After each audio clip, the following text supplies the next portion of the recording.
Hey guys, welcome back to the channel. My name is Corey, and today I want to dive into a really simple technique that has helped me not only improve the quality of my music, but also just my overall workflow. So this topic goes along with something that I've been thinking about a lot lately. The concept of setting limits for yourself to work within, which, I don't know if you're like me and you've ever opened up Omnisphere or Keyscape or any of these other really crazy VSTs, and you just come to like 5 hours later and realize you've just been spending all of this time just kind of getting lost. You can really go off the rails if you're not really kind of sure what you want to do going into something. So specifically in this video, I want to go through the process of importing a song from a specific genre that you've picked out into your DAW.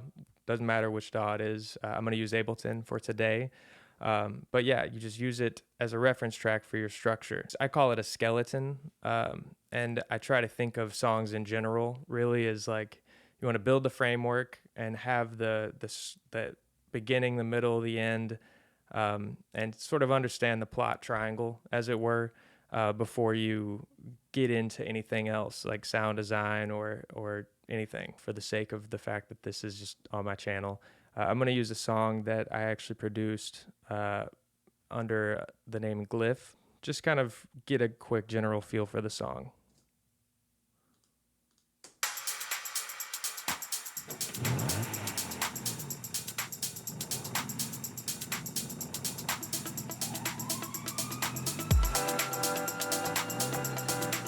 Okay, so it's just to, right off the jump, it's a housey song. It is, going to be very, very, I think, good for this kind of topic because it's just very straightforward. It goes from intro, it builds, the drop happens, a bigger drop happens kind of on the back half of that. There's a little break, goes back into building again. And it's just that general, ebb and flow of house music. Definitely set the session up so that it has the right BPM coming into this, and then bring it in. And then you're going to do, if you double click on this, you want to make sure that you set it to warp and then set it to complex or complex pro. For full tracks, it's probably better to do complex. And then just, you can hit Command J and it will, or Control J for those of you that are on PC, and it will reprint it in place. This just helps. So let's say you decide that maybe you want to go a little bit quicker. You can just change the tempo of the song right here, and it will, Ableton's really powerful. So it'll just change the tempo for you. Anyway, so if you follow along here, I've got the intro tagged, and then I've tagged as the build comes right here.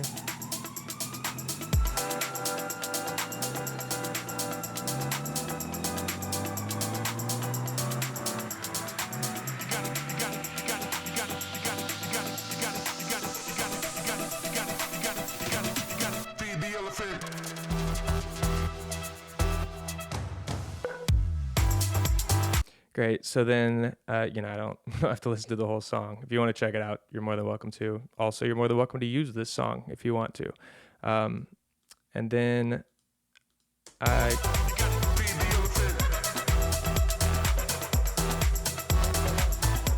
so it's just, the second half of the drop, I usually always add some more things. And then after the drop, it gets to this little break.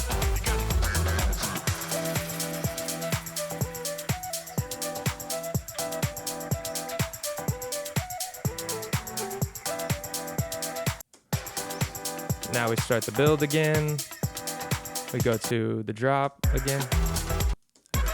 Bigger drop, outro. So already you can kind of see where this, it just immediately gets to the point of seeing the skeleton. That's the best word really I have for it, is that you just want a framework where you kind of know where you're going. And once you have that, it gives you so much more direction to kind of understand, okay, well, this is a really banging part of the song. This is going to probably sit over here. And so what I typically try to do, and I've gotten much better about using templates over the years also. So I've got my kick and snare group here, and I will just go to the kick.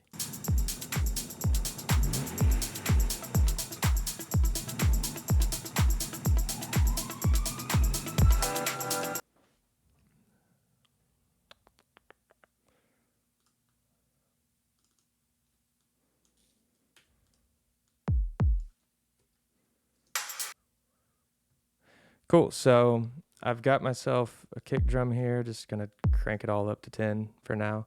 And then 11, as some might say. Boom. So now, really, we have this kick drum. We know there's gonna be full on kick on the drop. And there's definitely, this is something to keep in mind.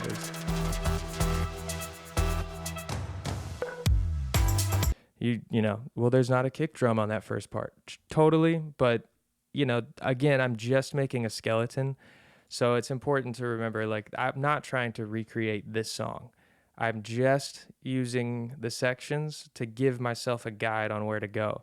So that said, I want to basically I've got this kick drum. I'm just going to go in quick and spend no time doing this. And you know what? I'll honestly probably just take it and put it through the whole entire song. And then where I can differentiate is I can just roll off a filter for the parts that aren't the heavy parts, just to keep things moving, There we go. Boom, boom, boom, boom. Okay, so now, great, great. So now we need a snare drum.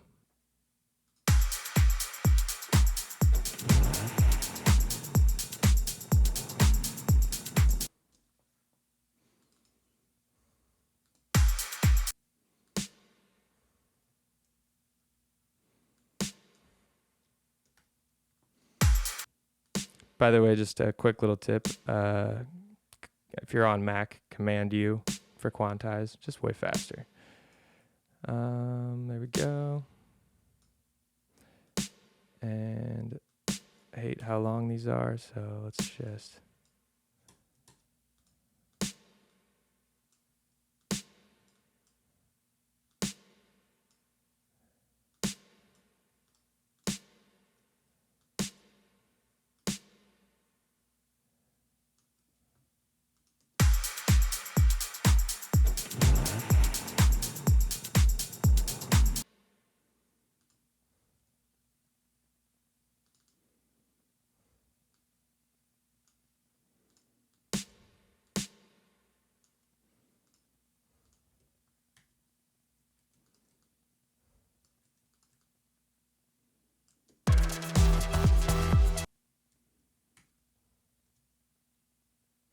Cool. So I'm just kind of building this out, and just going to put it through the whole song again,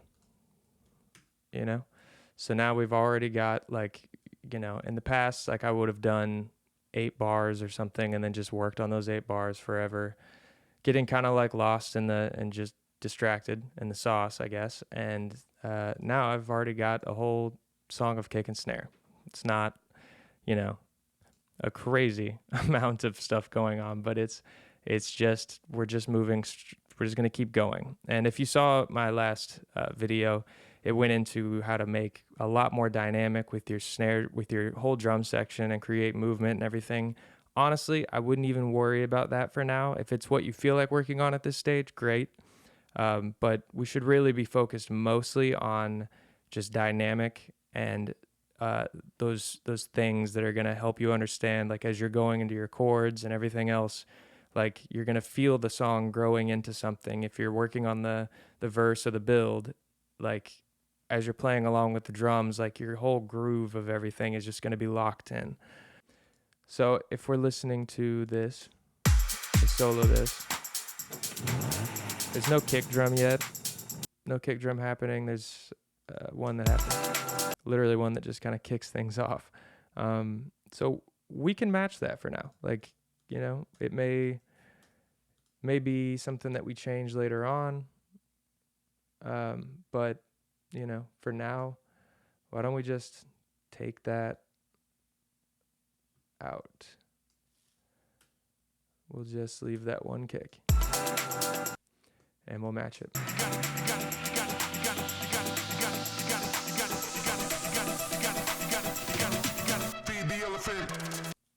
Boom. So we'll just leave that one kick. And now, like, as we go through this, like, we're just moving quicker. Everything is just, it's just quicker. We've flown in this little topper from, it's just a splice sample that's just there for texture right now.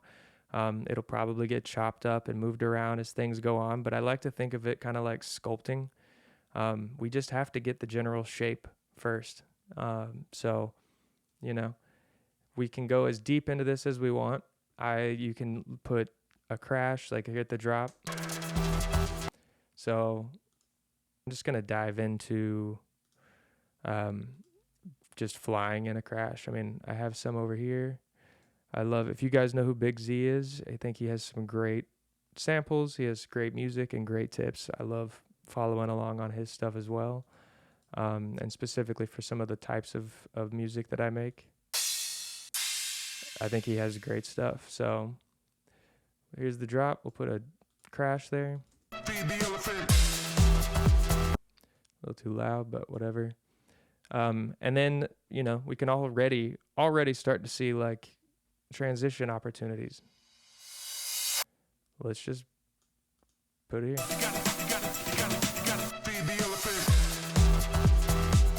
You know? Or we can save that, maybe just...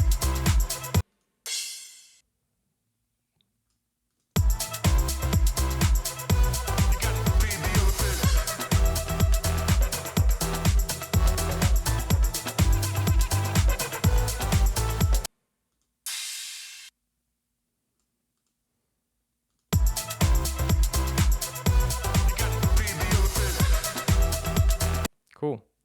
So now, like, we've got a bit of a build happening in this drop. So let's see, we've got...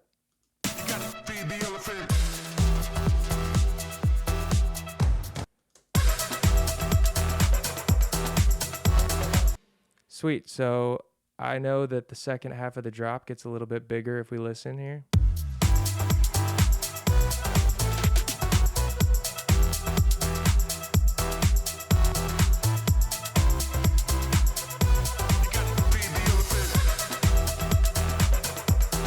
Okay, so I had some bongos come in along with some other leads and stuff. We'll do bongos.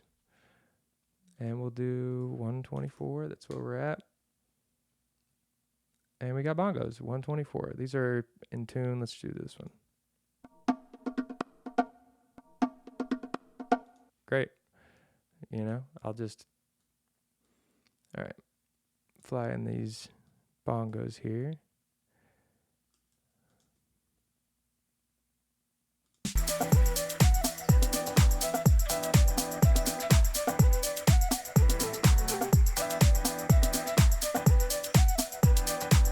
Cool. So now in the second half of the drop, if we're just listening to ours, we can mute this.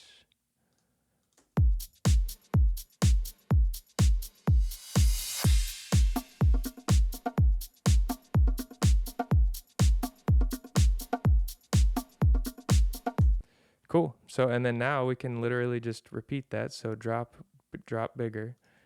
We'll take these, we'll fly them over to drop 2 and drop bigger second half. And then you can make decisions like, okay, but for the second drop, I want it to come in already. Like, we've already introduced the bongos in that last drop. Like, let's just bring them in, and then maybe the second half will be even bigger. You know, we'll add a ride cymbal panned off or something. Like, a million things you can do here. Pick a song of a genre that you're really interested in making music in, and just mark it out, and then fill in the blanks. And then once you get like a general layout of percussion, and you get something that you can start making chords to, like what I typically do is I just mute this. I just take the whole thing out, and now I've got a skeleton of a song, and I can go in and be like, okay, now I want to put chords to this. So what do we have here at the beginning? Great. And I'll open this up. I go to my serum patch. What do I have? Cool. I'll literally just jam out here for this up until the drop, and I'll find some chords.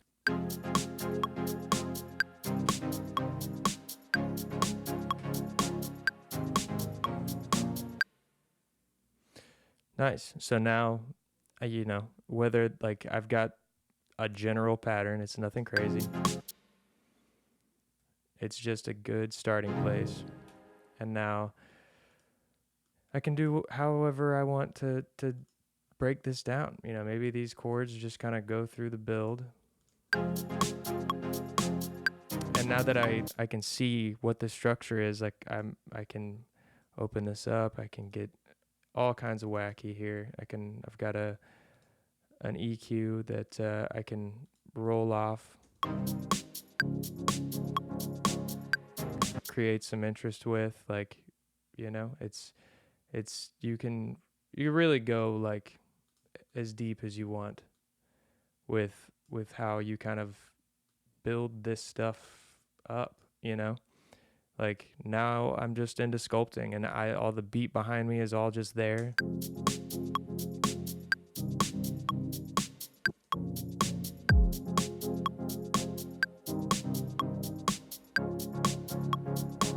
You know, and I can start playing around with like all of the other things. And there's a million things you can learn and go into, but just for the sake of not going down too many rabbit holes, like this is it. Like I have the place I want to go to. And what's great about this is once I get things really, you know, dialed in as far as what I like, I can always come back up to this and listen to the reference track.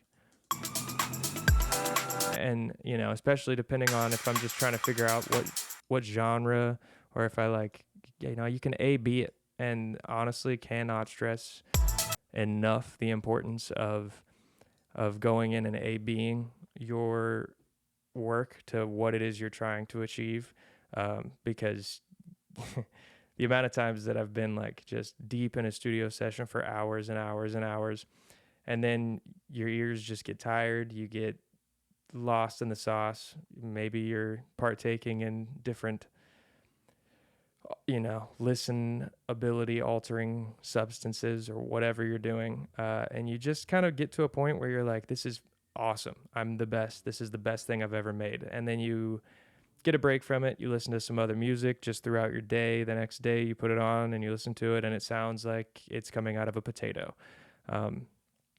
You know, happens to the best of us. But you know, that's why you kind of want to just keep refreshing your ears with things, take breaks while you're creating, and also just have this reference. What are you trying to accomplish? Like that's the number one thing that I think all of this really boils down to, is like, even when it's choosing what sample pack you want to use, or choosing if you want to make your own samples, or whatever the case is, like why? What is your goal? Are you trying to make a tropical house song?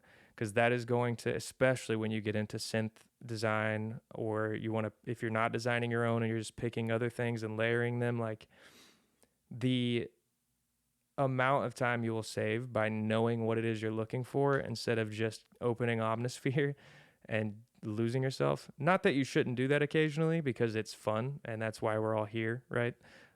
Is because it's fun. But you should definitely, like, if you really want to be serious about getting better and growing, like this is such a simple thing to do. And I think there's some people who, myself in the past, have been adverse to it because don't want to limit my creativity. But like, no, it's not that. You're creating a framework on which to be creative, and you have all of the creativity choice in the world to choose what genre you want to go to. And like I said, you don't have to match the song down to the last drop. Like just build the dynamic framework that matches it, you know? Like even in this second little break here.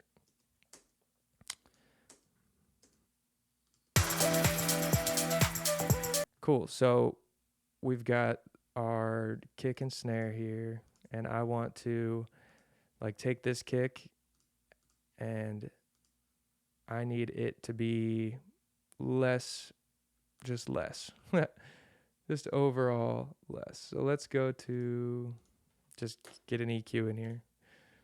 It's kind of wild that it's not already in my template, but whatever. Boom.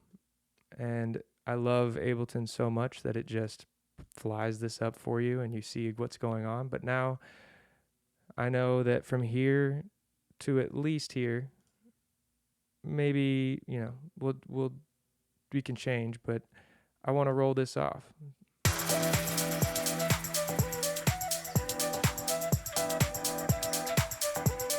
Guess it would help if I could hear what's going on.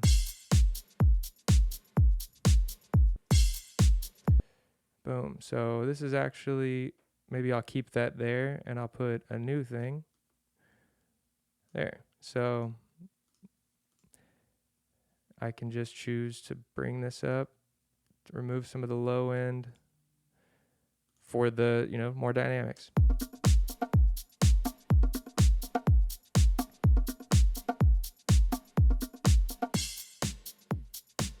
There. So now, like, I fly my chords in from before. I'm like, hey, how does this match over here? Like, maybe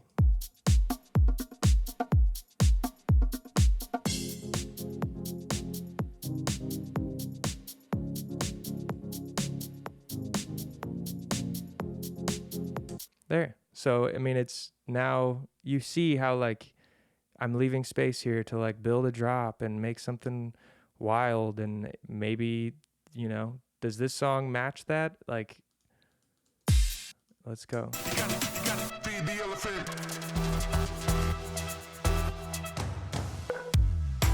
No. It's got similar rhythm choices, but it's this keys are, like, kind of similar to, like, they've got their own thing going on. So maybe I won't even have this instrument there, maybe I'll just kind of pick what elements go there. But the beautiful thing is that, like, all I really need, I've got, like, an outro here. So there. So now, like, I've already done, in the little bit of time that we've been working on this, like, there's so much more going on. There's things, like, I'm making choices within the scope of something with purpose now. And it really just, it helps so much. Like, I really can't overstate that. It's really, really helpful. And yeah, I mean, if, the big thing, again, like, there's a million other things we could go into, but, like, just at a high level, I'll probably make more videos about this, and maybe I'll just hold on to this session and we can, like, dive in further. But like, pick a genre, and then, and why do you want that genre? Like, it's not as important, but sometimes you just pick a song. Wouldn't be weird to make a song like this? Cool. Get that song, fly it into your session. You can also, like, there's all sorts of tools to study, like, which frequency ranges are they going to? Like, why is this that? Like, you can select different sections of of an EQ spectrum and see, like, is that even prevalent in that part of the song? Like, you can learn so much from it just by doing that. And then just mock the dynamic structure, and then just, like, mute it and go make your own thing. And you've got a dynamic structure, and you've got a whole, like, rhythm section and drummer now that you get to play along with. And, like, just, as things happen, like, you've got now, like, don't you, like, I would say, like, the drop, for example, like, in this song, we have the drop that the drums drop out for a second and it's just synths and then they come back in. Like, if you don't want to do that, don't do that. But that section is for the drop. So however you want to approach getting to that point, whatever, just stay within the limits of, like, how you have the dynamics set up, and just challenge yourself to do it that way. And I feel like what you'll realize is that there's so much to be gained from it. Your workflow is just faster. Like, we've got so much done in just that little bit of time of just, like, everything else now. Like, it kind of tells you what's next. You're like, well, I've got these drums, I've got these keys. Like, now I need to grow into, like, I need a bass, or I need more low end on this part. And, especially if you've already got a template set up, all your stuff's there to just do. You can just start doing it. And if there's anything that can stunt creativity, honestly, it's just time. You know, it's literally just time. Like if it takes you 20 minutes to get things set up so you can start working on it, like chances are you're going to get distracted on the way through that, and you're going to not get to it, or you're going to get distracted, go somewhere else, work on something completely different. And I think I have a feeling, having met so many musicians and worked with a lot of people and been lucky enough to like be a part of so many different creative people's lives, like we all have that thing in common of just like, oh, but this would be cool, and then you run to that and it's cool, yeah, but you didn't finish anything. And that is like, I feel like a lot of people struggle with not finishing things. And this, like, if it helps you, let me know. If you feel like there's something that you would do differently, like definitely let me know. I'm trying to get better also, but um, I hope that this at least helps you get going with something that you hadn't started. Maybe you hadn't thought to do it this way yet. I don't know. But if you have any questions, reach out, ask me. I'm as available as I can be, and would be happy to chat about it. So, yeah. Anyway, if you like it, definitely like the video, subscribe, do all the stuff, ring the notification bell, like all the fun things. It's a brand new channel, so it's helpful for the for Al Gore's rhythms. And yeah, thanks.